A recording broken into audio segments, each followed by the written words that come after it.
Mga ka-Republic, ang plano ng TNT iset ang tempo ng laro mula sa opening buzzer. Hindi ito nangyari.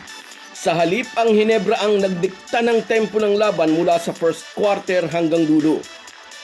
Tila nagising ang Hinebra mula sa pangangalampag ng mga fans na unti-unti nang gumuguho ang pag-asa. Ngunit sa panalong ito ng mga mag-aalak, muling nagkaroon ng sigla ang kanilang mga taga-suporta, umaasang simula ito ng isang magandang kampanya. Bagong kampanya rin sa bagong kupunan ang haharapin ni Maverick Ahanmisi matapos siyang i-trade ng Hinebra sa tira firma.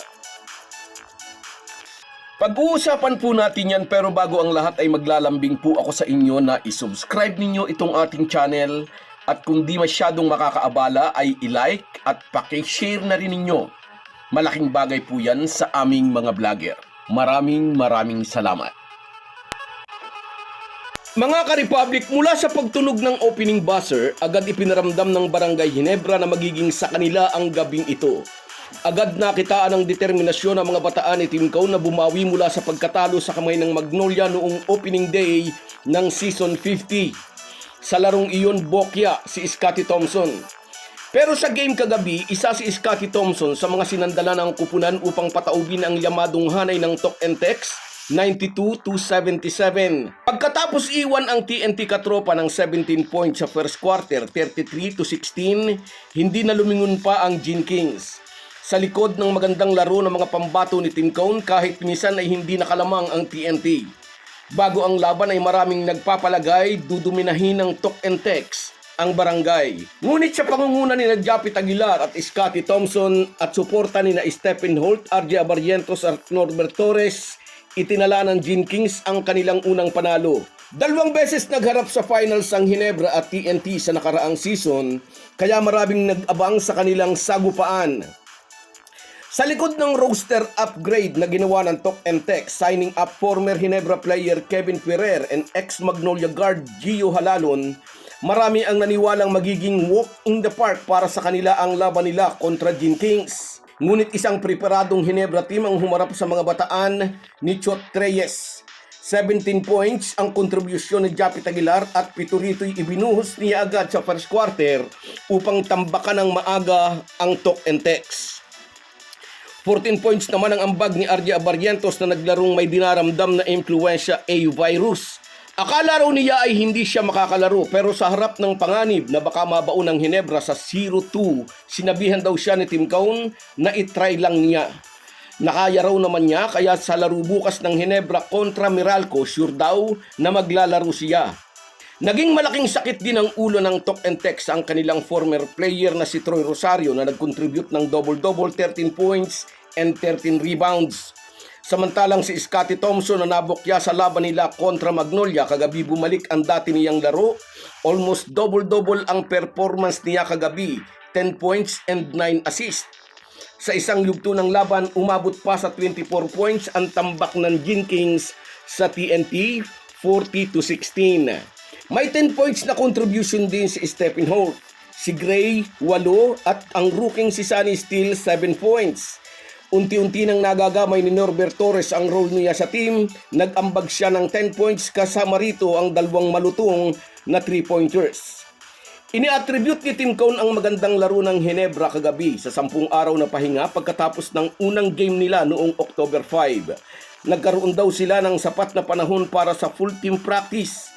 Di raw tulad noong unang game nila na sila raw ang pinaka-late na nagkaroon ng full team practice dahil sa gilas duty ni Japet at Scottie Thompson. At ang isa pang dahilan, nag-a-adjust sila sa biglang pagkawala ni Jamie Malonzo at L.A. Tenorio.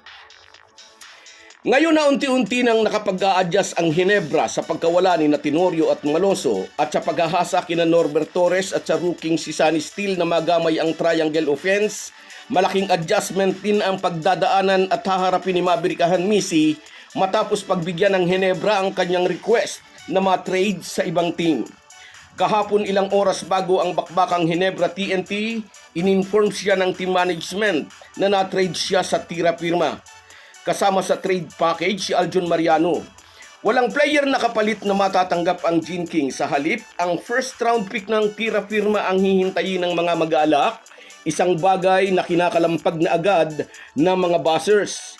Para sa mga buzzers, masyado raw unfair ang nangyaring trade deal ng Ginebra at Tira Firma. Nasaan ang unfair doon ay wala raw namang kapalit na nakuha ang Ginebra, sabi nitong mga Ginebra fans. Sa ngayon wala. Pero sa susunod na rookie draft daw, posibleng ang Ginebra ang makapita sa top pick na malamang sa malamang ay isa si Mike Phillips ng Lasal sa mga pagpipilian. Si Mike Motor Phillips ang star player ngayon ng Lasal Archers na naghahangad bawiin sa UP Maroons ang UAAP title. Anyway, January 2027 pa ang susunod na rookie draft. Sa pagkawala ni Naahan Misi at Mariano, lalo pang lumuwag ang roster ng Ginebra. Kaya pwede silang magdagdag ng mga bagong players. Noon ay naghahanap tayo ng paggalaw ng team management. Heto, gumalaw na ang mahiwagang baso ni Al Francis Chua.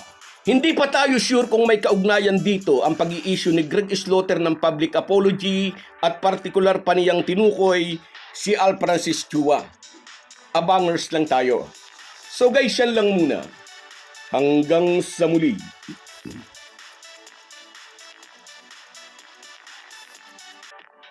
Kung wala po kayong mga viewers namin ay walang magtatagumpay na vlogger. Kaya salamat po sa inyong panunood. Shoutout sa iyo, Merson Kabady Vlog mula dyan sa Oman. Ingat ka lagi kabayan. Salamat sa suporta mo. At sa iyo rin, Alfredo Lacerna. Magandang laban daw yan. Oo, ang gandang laban kagabi. Sa iyo rin, shoutout Edwin Felizardo. Good luck sa team natin. Yes, na good luck na. Nanalo tayo kagabi. At sa iyo rin, Herminia Balingit. Yes, naging dikdikan pero lamang ang Ginebra. At sa iyo rin, Reggie Jimenez. Blind loyalty. Sabi niya, dapat ganun daw ang mga fans. At sa iyo rin, Lopi Bucalos. Shout out sa iyo, idol. Salamat sa suporta. At sa iyo rin, Benjamin Hapayan. Tagilid daw ang Ginebra pero nanalo tayo kagabi, idol. At sa iyo rin, Lopi Bucalos na naman. Salamat sa inyong lahat. Kahit gaano po tayo kabisi ay huwag po nating kalimutan ang ating buhay espiritual. Lagi po tayong magpasalamat sa bawat araw na dagdag sa ating buhay. Malaki po ang maitutulong ng pananalangin araw-araw. Isang paalala po mula sa inyong Halo-Halo Sports Republic.